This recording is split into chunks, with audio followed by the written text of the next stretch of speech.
इस वीडियो में हम बात करने वाले हैं इस दुनिया की सबसे ज्यादा इंटरेस्टिंग चीज के बारे में, स्पेस के बारे में। जी हां, आपका स्वागत है फैक्ट्स के, टेक फैक्ट्स के, साइंस एंड टेक्नोलॉजी फैक्ट्स के एक नए एपिसोड में। और मैं कोशिश कर रहा हूं कि मैं अब साइंस के बारे में भी बात करूं जिसका संबंध टेक्नोलॉजी से भी है। तो आइए बात करते हैं स्पेस टेक्नोलॉजी के बारे में। क्या आपको पता है कि स्पेस कंप्लीटली साइलेंट होता है? स्पेस में जाकर कोई भी आवाज नहीं आती क्योंकि वहां पर कोई मीडियम नहीं है कि जो साउंड वेव्स हैं वो ट्रैवल कर सके। तो अगर आप स्पेस में जाते हैं आपको कुछ नहीं सुनाई देगा।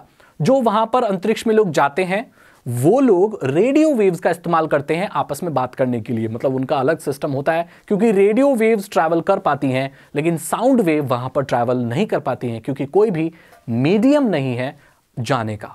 वो स्पेस एकदम स्पेस है, खाली। क्या आपको पता है कि अब भी साइंटिस्ट और रिसर्चर्स और एस्ट्रोनॉट्स ये मानते हैं, ये समझते हैं और उन्हें ये लगता है कि मार्स पे जीवन हो सकता है। इसकी शुरुआत हुई थी 1986 से, 1986 से, जब नासा को कुछ ऐसे फॉसिल मिले थे जो ये दर्शाते कि ये फॉसिल और ये जो अवशेष मिले हैं ये किसी जीव जंतु या माइक्रोस्कोपिक जीव जंतु के हैं। मतलब बहुत छोटे कोई जीवों के अवशेष मिले थे मार्स पर, मंगल ग्रह पर, और तभी से ये चलता हुआ आ रहा है कि मंगल पर एलियन रहते हैं। कुछ लोगों का यह भी मानना है कि मार्स पर जो लोग रहते हैं, जो एलियन होते हैं, वो उसके सतह के ऊपर नहीं रहते हैं, वो धरती के अंदर कॉलोनी, मतलब उनके जो जगह है उसके अंदर गड्ढा बना के अंदर कॉलोनीज में रहते हैं। और इसको दर्शाया गया है शायद एनसीईआरटी की किसी बुक में भी मैंने पढ़ा था कि वहां पर जो एलियन होते हैं वो धरती के नीचे रहते हैं। अब आप मुझे बताइए, अगर आपने एनसीईआरटी की वो बुक पढ़ी है हिंदी की, आप उस लेसन का क्या नाम था? तो ये एक फैक्ट है कि लोग ज्यादातर ये मानते हैं कि मार्स एक सबसे आइडियल जगह है एलियन ढूंढने की और एलियंस के रहने की।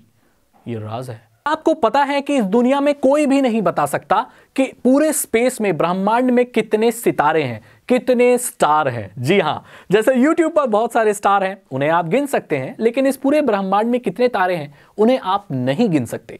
हमारी गैलेक्सी में साइंटिस्ट ने और जो रिसर्चर्स ने यह अनुमान लगाया है कि 200 से 400 बिलियन स्टार्स हैं।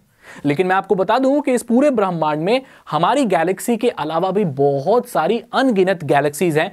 तो इसको बताना लगभग नामुमकिन है कि हमारे पूरे ब्रह्मांड में कितने तारे हैं। तो इससे पता चलता है कि इंसानी दिमाग और साइंस की भी कोई सीमा है और आप हर चीज का जवाब नहीं ढूंढ सकते। क्या आपको पता है कि इस पूरे ब्रह्मांड में कितने तारे हैं?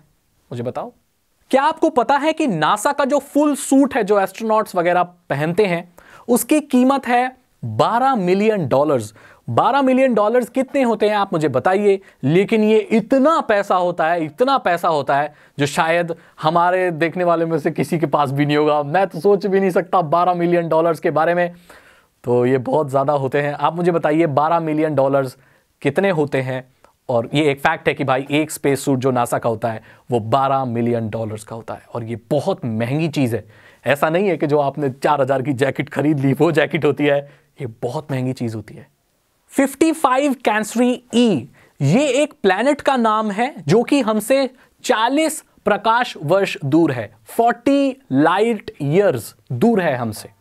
येल यूनिवर्सिटी में कई साइंटिस्ट और रिसर्चर्स ने ये माना है और पता लगाया है कि ये हमारी पृथ्वी से बहुत बड़ा ग्रह है और ये पूरा ग्रह और इस पूरे ग्रह की जो सतह है वो ग्रेफाइट जैसी किसी चीज या डायमंड से बनी हुई है। जी हां, 40 प्रकाश वर्ष दूर एक ऐसा ग्रह है जो पूरा डायमंड का बना हुआ, भाई हीरे का, भाई साहब हीरे का ग्रह। तो आप अनुमान लगा सकते हो कि उस ग्रह पे कोई चला जाए तो वो कितने हीरे ला सकता है। अंबानी और ये जितने भी लोग हैं सब भाई, सब गरीब उनके सामने। सोचो, पृथ्वी से भी बड़ा ग्रह जिसकी सतह डायमंड से बनी है।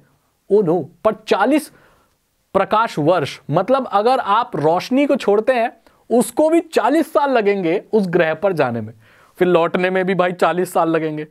तो जब लाइट को ही 80 साल लगेंगे तो हम कैसे जाएंगे? तो हमारा जाना बहुत मुश्किल है। अब मुझे नहीं पता साइंटिस्ट ने ये कैसे पता लगाया, बट उनका मानना है कि एक डायमंड से बना भी ग्रह है। कैंसरी 55 कैंसरी ई नाम है उसका, कैंसरी जो भी है, हमें क्या लेने देना, हम तो जा नहीं सकते, लेकिन ये एक फैक्ट है। क्या आपको पता है एंड्रोमेडा गैलेक्सी और मिल्की वे, जो हमारा जहां हम रहते हैं, मिल्की वे और एंड्रोमेडा गैलेक्सी, ये एक दूसरे की तरफ बढ़ रहे हैं 110 किलोमीटर पर सेकंड के हिसाब से। और आने वाले 3.75 बिलियन ईयर्स में ये आपस में टकरा जाएंगे और एक नई गैलेक्सी का फॉर्मेशन करेंगे। लेकिन ये सब देखने के लिए हम जिंदा नहीं रहेंगे, हमारे बेटे के बेटे के बेटे के बेटे के बेटे के बेटे के बेटे के बेटे के बेटे के बेटे के बेटे के बेटे का बेटा भी जिंदा नहीं रहेगा ये देखने के लिए। लेकिन भाई देखो, ये सब तो मानते हैं कि सृष्टि का जब इसका शुरुआत हुई है तो इसका अंत भी होगा। कैसे होगा हम नहीं जानते, ये बहुत दूर है, लेकिन ये अनुमान लगाया जा रहा है कि ये ऐसे आपस में आके मैच कर रही हैं और ये गैलेक्सीज आपस में टकराएंगी और एक नई दुनिया का निर्माण करेगी।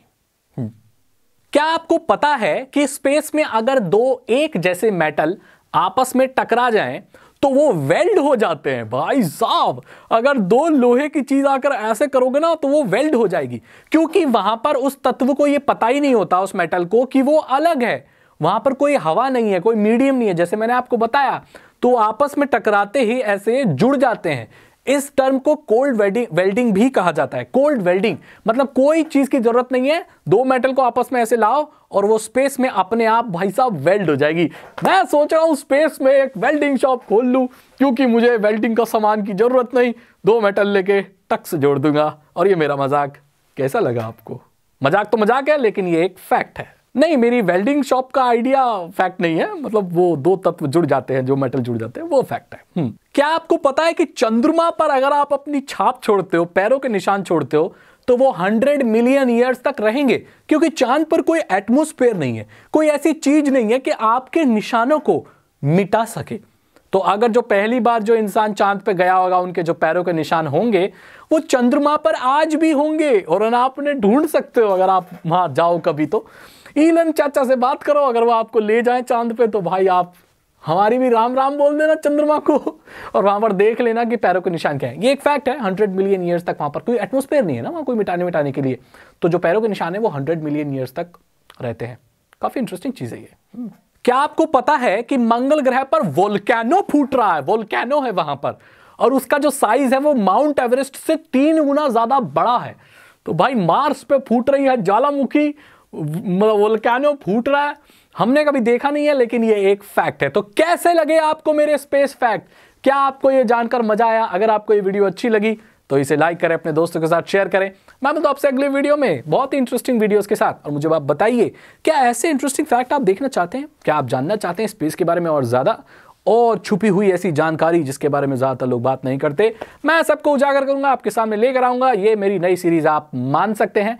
और अगर आपको इथिकल हैकर बनना है तो आप मेरे चैनल के डिस्क्रिप्शन को चेक कर लीजिए, वहां पर 299 रुपीज के 3 इथिकल हैकिंग कोर्सेज है। मैं आपको मंगल ग्रह पर तो नहीं ले जा सकता, लेकिन मैं आपको एक इथिकल हैकर बना सकता हूं, वो भी 299 रुपीज में। जरूर चेक करें और सीखें यार, नॉलेज बहुत जरूरी है। आप बचा सकते हो, बैंक फ्रॉड होने से रोक सकते हो, लोगों को इथिकल हैकिंग के बारे में आप भी सिखा सकते हो। आपको भी पता होगा ये हैकर्स क्या होते हैं, कैसे करते हैं, क्या चीज होती है, लोगों की मदद कर सकते हो आप। जरूर चेक करो, चैनल को सब्सक्राइब करो, ये बिल्कुल फ्री है और ऐसी वीडियोस मिलती रहेंगी। बेल आइकन को प्रेस किया है नहीं किया है कर लो, मेरी वीडियो मिस हो जाती है, बहुत सारी मिल नहीं पाती हैं आपको। बेल आइकन को प्रेस कर लो, ऑल नोटिफिकेशन ऑन कर लो। मैं मिलता हूं आपसे अगली वीडियो में। Thank you so much and good bye.